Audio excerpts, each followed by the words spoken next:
Доброго времени суток, дорогие телезрители! Программа «Подворье» приветствует вас. И мы вновь находимся на территории Ботанического сада Северо-Восточного федерального университета. И сегодня поговорим о плодовом кустарнике, о вишне. Да-да, вы не ослышались. Обычно думают, что вишня – это должно быть огромное шикарное дерево. На самом деле есть и кустарник. Вишня песчаная. И сегодня вновь с нами наша любимая помощница, эксперт в своем деле. Это Ирина Трофимова, начальник отдела древесных растений Ботанического сада. Ну что, вот такой кустарник. С виду бы даже никто и не подумал, что это та самая красавица вишня. Но сегодня она у нас как раз находится в процессе, когда нужно о ней позаботиться. Ну, вообще, возможно ли выращивание вишни в условиях севера и дает ли этот кустарник реальные плоды? Не декоративные, красивые, а вот которые можно есть. Так вот, на самом деле вишня песчаная очень-очень-очень красивый кустарник. Во-первых, скажу о том, о размерах и вообще о плодах, о цветочках, вообще в целом информация. Вишня песчаная, как уже в названии понятно, то, что любит она песчаную почву. То есть, помните, мы ранее говорили о том, что для древесных растений нужна смесь в соотношении 3 части дерновой земли, 1 часть песка и 1 часть перегноя. Тут уже мы немножко корректируем. То есть земли мы делаем 2 части, песка тоже больше, где-то 2 части, и перегноя 1 часть. То есть больше добавляем песочка. Вообще это кустарник высотой где-то 1,5 метра. То есть когда он молодой, где-то до 7-летнего возраста, он, как бы стоят вот эти вот побеги. А дальше он как бы начинает стелиться. То есть когда мы планируем посадку вишни, мы должны учитывать ее размеры, то есть ее в ширину. Она много места занимает. Да. Мы видим, да, вот он прям. Сейчас она, получается, еще полностью не распустилась, плюс мы ее еще не обрезали тоже. И она летом будет как будто больше. А сколько лет такому кустарнику? Вот этому лет 10. Лет 10. Да. Все понятно. И, собственно, что еще интересно? Вообще само цветение вишни, оно очень красивое. Вот сейчас я покажу. Вот, например, побег. Вот здесь вот у нас бутончики. Вот этот весь побег снизу до верху, он тоже унизан будет такими белыми цветочками. То есть слово сакура иногда используют, да? Когда говорят про цветение вишни, да? То есть здесь тоже он будет весь такой пышный, красивый, с цветочками. Да, беленький. Хорошо. Вот. Дальше про плоды. Тут мы на сегодня выбрали кустарник, который мы осенью оставляли для экскурсий и так далее. То есть мы его полностью не собрали. Вишенки, это прошлогодние ягоды. То есть, опять же, вот этот побег полностью будет нанизан такими где-то 1,5 сантиметра диаметром темными ягодами такими. И их много. А размер-то он побольше же, да? Это вот осталось то, это высушилось, да. Это осталось семечко. Сегодня дальше мы покажем, как их сеять. Вот они. Вот. Но это только семечко. То есть снаружи еще такая плод на вкус получается. Он немножко вяжет, пока не спелый. А дальше, когда уже полностью созреет, он такой, очень вкусный. Да? То есть, да. То есть это все съедобное? Да, все. конечно. С подобного куста сколько ведер можно собрать за сезон? Порядка 2. То есть мы, по идее, вообще, да, при сборе он немножко, чуть-чуть, немножко неравномерно созревает. То есть вначале 1 часть собираешь, допустим, ведро, и чуть погодя собираешь уже 2 часть. Вот. Все. То есть это реально? Конечно. Ну а плоды, вот мы посадили кустарник, через сколько лет он уже будет давать плоды? Плоды он дает чуть раньше, то есть уже на 4-й, 6-й год уже будут плоды. Но опять же, повторяюсь, все снова и снова. Уход и место. То есть плюс сейчас, раз уж мы заговорили об уходе, давайте немножко поговорим о подкормке. Давайте. Вообще, сейчас у меня тут немножко такие вещи. В первую очередь плодовым кустарникам необходима, я считаю, органика. Да. То есть самое простое, мы можем подкормить нашу вишню, просто рассыпав перегной вокруг куста. Как часто? Вокруг Нет, лунки как часто? просто. Допустим, один раз в сезон. Ну да, один раз в сезон весной, получается, не сейчас, чуть раньше, когда листочков еще нету, вы просто, точнее не листочков, а земля еще не до конца согрелась, растаяла. В общем, когда вот с этим оттаиванием земли питательные элементы с органики должны доходить до корней. Все понятно. Вот. Это простой перегной. Да, перегной просто берется и раскидывается вокруг куста, не сильно близко к стволу, для того, чтобы, мало ли он будет не сильно перепревший, то есть он может быть, может сжечь корешки, поэтому мы делаем это чуть подальше, Хорошо. вокруг. Далее про минеральное удобрение. Тут у меня такие гранулы. На самом деле, лучше бы не трогать. Ну да. Это фосфорно-калийное удобрение. Нет, там ожогов, ничего такого не будет, но лучше не работать в перчатках и масках. Фосфорно-калийное удобрение необходимо для того, чтобы растение хорошо плодоносило и, собственно, для восполнения питательных элементов. Это для всех растений или для только вот, что касаемо кустарников и деревьев? Нет, вообще для все растения, они это как еда. То есть есть 3 макроэлемента, это азот, фосфор, калий, и остальные элементы, они считаются микроэлементами, но они тоже должны быть. И это основная еда получается. А фосфорно-калийные почему показываю? Потому что азотные удобрения для плодовых, они немножко, не то что не рекомендуются, просто когда используется большое количество азота, растение идет в рост зеленой массы именно, а не плодов образования. То есть с азотом надо быть аккуратными. Все. Ну а с этим можно? Его, да, мы просто берем... А как часто? Тоже раз в сезон?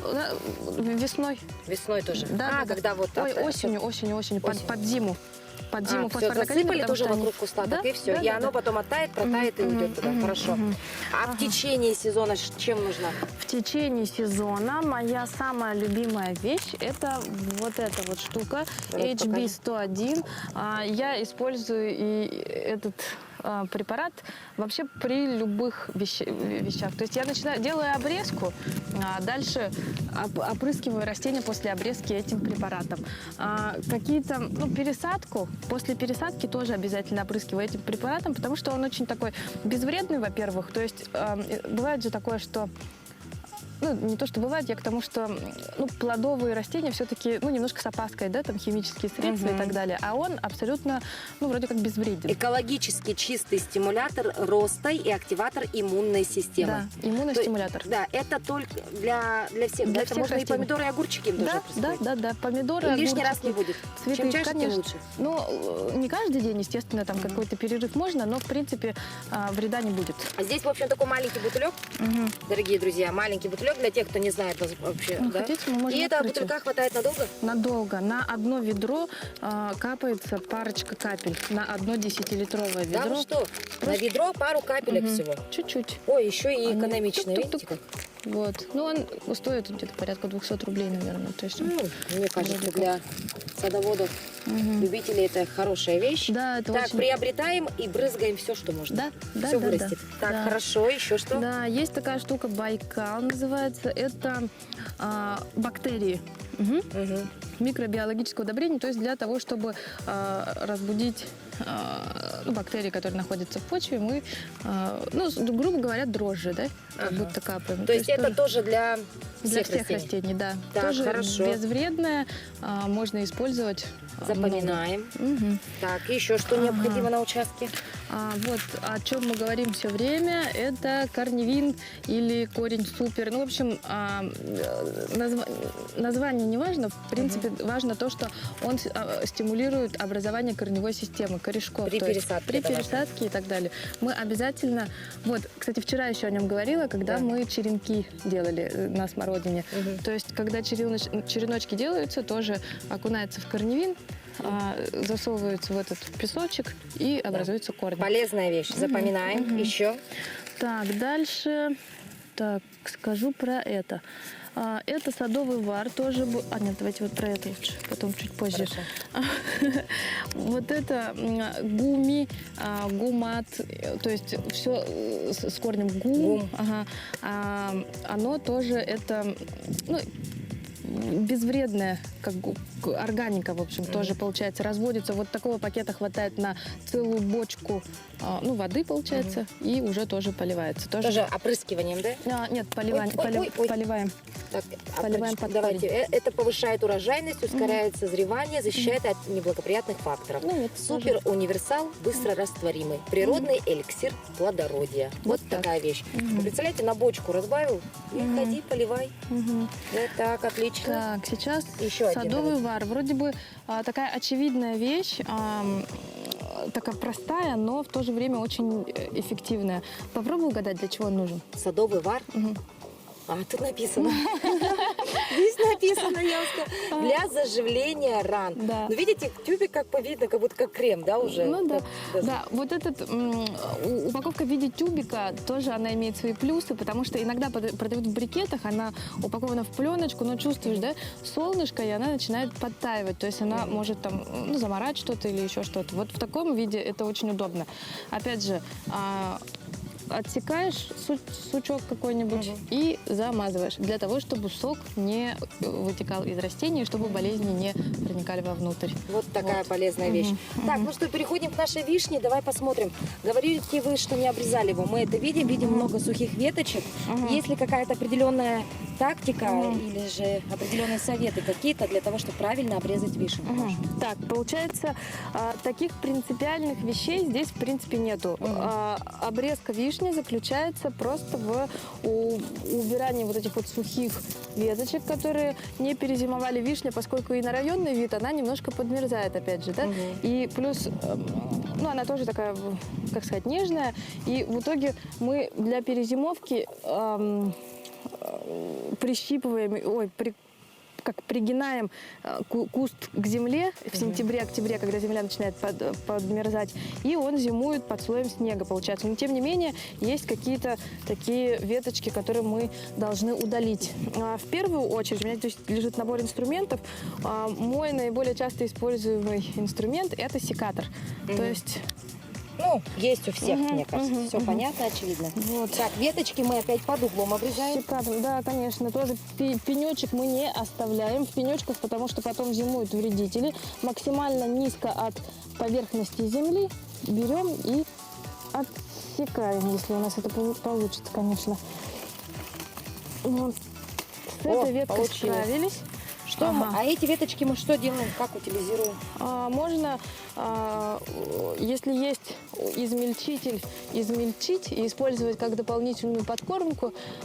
Если нет измельчителя, то можно, в принципе, в компостную кучу его, и тоже можно будет полезно. То есть его не надо сжигать ничего, оно еще пригодится нам, да? В компостную кучу, хорошо. Да. Для более толстых веток секатор уже не подойдет, потому что нужно брать мощные. вот это страшное орудие. Давай вон тут. Вот это. Да, вот эта штука называется сучкорез, то есть режет сучки. И подходит для таких довольно широких веточек. Опа. Хоп, и намного проще. Вот веточку отрезали. Внимание. Веточка сухая. И так, убираем. вот еще мы удалили. Вот это все некрасивое, в общем, не декоративное, сухое. Ирина, тут вот зеленые веточки, это значит, оно еще живет или нет? Ну, оно живет, но ничего страшного. Да? Можно удалять, да. Можно удалять. Да, потому что, когда, вот мы вчера опять же говорили об этом, что слишком большое загущение, оно, не дает наоборот, возможность... Вот, вредит плоды. Ирина так легко орудует с такими тяжелыми инструментами. Но это наши помощники. Без них, на самом деле, было бы все гораздо сложнее. Вот она, та веточка, видите, с ягодкой с прошлого года. ее мы просто убираем, удаляем. Удаляем. Мгм. Так, у Так. нас еще есть инструменты. Ладно, вот здесь. до конца не буду все резать. В общем, вот это уже сучкорез побольше. Он подойдет для ну, сучков, которые диаметр у них побольше. И, собственно, где-то повыше Да. можно Так, будет а достать. вот здесь что такое? А вот это идут уже садовые ножницы. Они для обрезания побегов не подойдут. Они подходят для формирования живой изгороди. Рядом стоять. То есть вот мы смотрим изгородь. Мгм. Шиповник это Шиповник, да. И для того, чтобы придать этому шиповнику такой аккуратный вид, мы должны просто что? Ой, мамочки, хоп. отстригаешь так, да? Да. Вообще для удобства, для того, чтобы видеть и контролировать вообще свои действия, нужно протянуть там какой-то индикатор, веревочку, например, да, и по ней уже производить обрезку. Или же... Я попробую так давай, тоже. давай. Подержи. Подержу. Так, делаем так. Угу. Любую? Не жалко? Давай, любую. Ну где у нас Ну, да, вот ниточка? Вот это. О, боже мой. Ты ее укороти, ты же, она, видишь, вверх растет. Откуда? Вот, смотри, вот. А, вот Хоп. так макушку только. Макушка. Опа! Да? Понравилось? Ага. Хопа! На одном уровне лучше делать. А, ну все. Мгм. Приглашайте на участки, товарищи. Это у меня хорошо получается. Да. Но на самом деле, если у вас живая изгородь длинная, если ее много, если ну, большую территорию занимает, вот эти ручные, они очень энергозатратные. Есть бензиновые, в принципе, они просто берут тоже и зук легким движением руки отсекают все ненужное нам. Нашла Вот. еще. Это просто серп получается. И вот видим, да, здесь немножко неряшливо.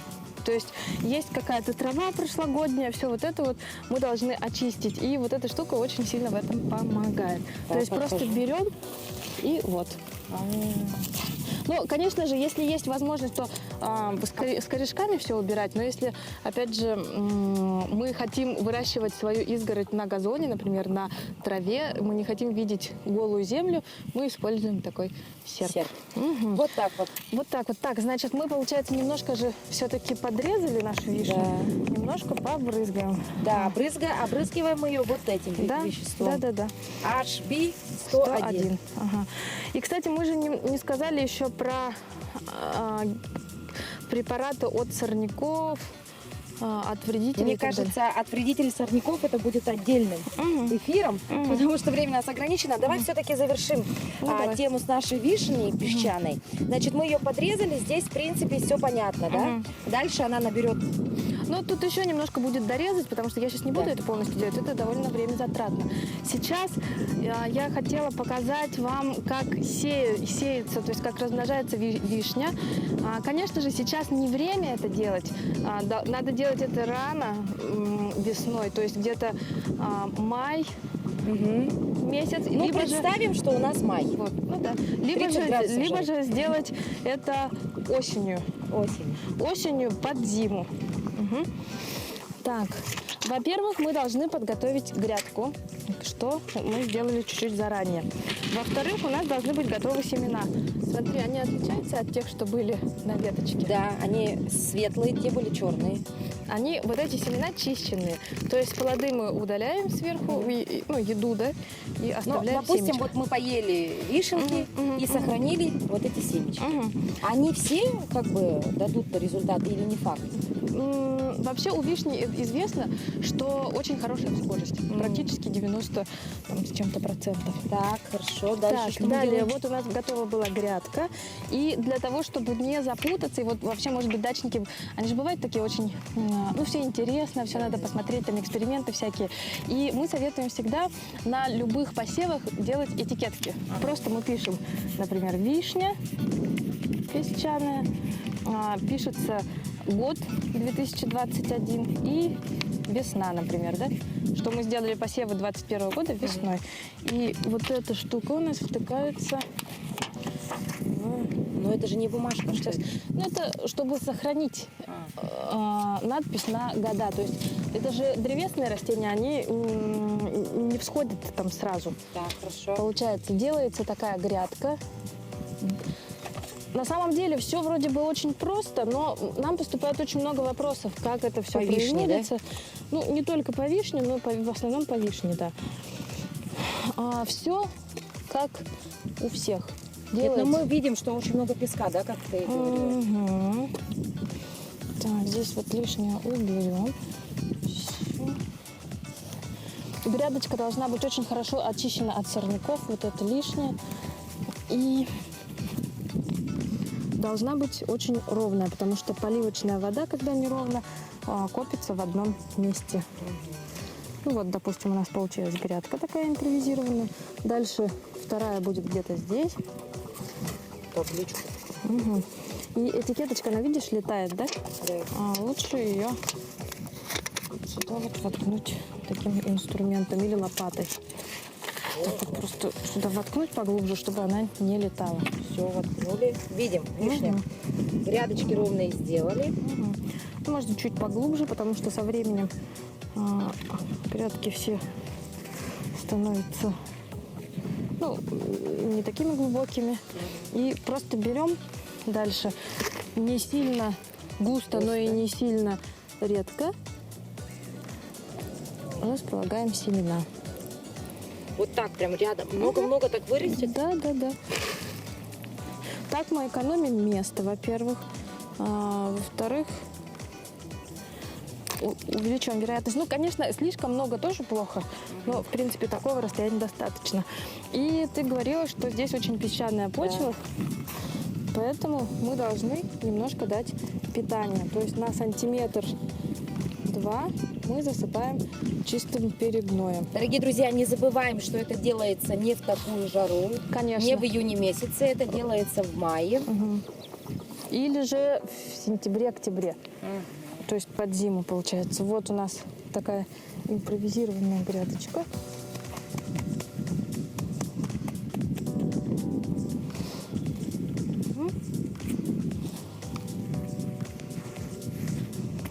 И, конечно же, надо будет полить водичкой. Дальше, получается, за вот этими грядками нужен постоянный уход.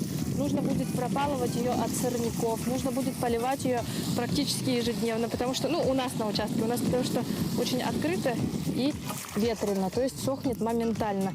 А сеянцы потом вырастают. Какие? Вот идите сюда. Пойдемте посмотрим. Это уже через какой срок, Ирина, появятся первые вот такие? Допустим, мы бы посеяли вишню этой осенью, значит, в июне месяце, в числах 10-12 у нас появились бы первые сеянцы, но они были бы меньше, да? И это не вишня, это яблоня. То есть ты видишь, это была грядка, тоже посеяно какое-то количество вот так вот тук-тук-тук в ряд семян, и они вырастают такой вот щеточкой. То есть это вот уже через год вот такого вида, да, появляются? Ну, вначале, получается, допустим, мы бы посеяли их осенью, они были бы в начале, сейчас, например, вот такого, где-то сантиметров 5 высотой, наверное. А дальше за лето они бы уже вымахали. Вот так вот. А рассаживать мы когда уже можем? Рассаживать можно, когда пройдет год-два. Вообще можно делать это раньше. И есть такая вещь, как школка, питомник. Можно делать, только единственное, они могут потеряться среди сорняков и других растений. Поэтому лично я дожидаюсь, пока их будет видно. Это 2 года мы простаиваем. Ну вот яблонька это тоже из простых вот косточек, да? Да, из семян. Все очень просто, товарищи. Вот, смотрите. И там у нас появится через 2 года, да? Ну, через год уже будут сеянцы. В следующем приедем, году приедешь, посмотришь, да, уже вот будет наша вишенка здесь. А через 2 года уже выкопаем и поедем садить по городу Якутску. Нет. Через год, получается, ты приезжаешь, мы их высаживаем в питомник.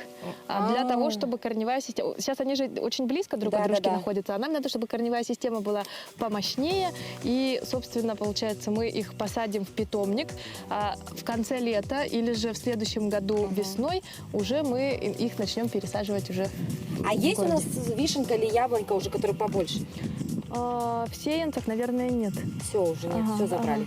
Да. Так, ну что, и, значит, все основное мы обсудили, да? У нас остались моменты по уходу, да? Это против вредителей. И про подкормку мы сказали, запоминайте, записывайте, потому что это пригодится для рассады, для Цветов, вообще для томатов, всего. огурцов, Да. помидоров, для всего. Ну и вишню попробуйте посадить. Съели косточку. Но нужно Бросили. брать именно вот из песчаной вишни, да? Ага. То есть ту вишню, которую сейчас можно купить, или черешню, вот эти семена у нас... Но они скорее нет, они появятся, конечно же, сеянцы. Тоже Да. бывает то, что в стаканчиках выращивают дома, но, как показывает опыт, они все равно потом засыхают. И это, в принципе, даже немножко не нужно, потому что в наших условиях такая большая вишня, она не может давать плоды и, скорее всего, даже не может зимовать. Ну, то есть не скорее всего, а точно. То есть с этим лучше не экспериментировать. Да, вишня песчаная прекрасно заменяет, даже не заменяет, а замещает. Ну, то есть она такая же, как в компоте вишенка бывает, вот такая вот она и есть. То есть хотите кушать свой компот, садите вишню песчаную. Ага, Да? да. Собирайте плоды, можно даже сюда прийти, в ботанический сад. Здесь вон много сухих вишенок. Наберите себе, посадите, а дальше уже ухаживайте, правильно? Ждите результат, конечно. Ну что, дорогие друзья, подходит к концу наш эфир. Мы благодарим вновь Ирину Трофимову за помощь. Ну и хотелось бы напомнить, что в эту субботу, то есть уже завтра, в Ботаническом саду Северо-Восточного федерального университета будет проходить интересное событие. Это такое классное мероприятие, как Саханами. Посвящено оно цветению черемухи. Не только. И не только. Будет очень хорошая культурная программа, конкурсы. Тут даже приготовят вкусный плов. В общем, товарищи, кто хочет провести время с пользой, приезжайте в субботу в Ботанический сад и посмотрите, порадуйтесь. Кстати говоря, не забудьте взять черемуху. Вишня. О, вишню. Ну, черемуху тоже можно взять, Ну кстати да, говоря. да. Здесь очень хорошо, здесь прекрасная погода, здесь замечательные сотрудники, поэтому приходите, вам помогут, расскажут. Ну а мы не прощаемся, мы увидимся ровно через неделю. На следующей неделе будут также новые интересные выпуски «Подворья». Буду работать я, будет работать Дима Аргунов. Следите за новостями. Вы видите сейчас наши контактные телефоны, адреса. Пишите, звоните, мы будем рады вам помочь. До новых встреч, друзья! Bum bum bum bum bum bum.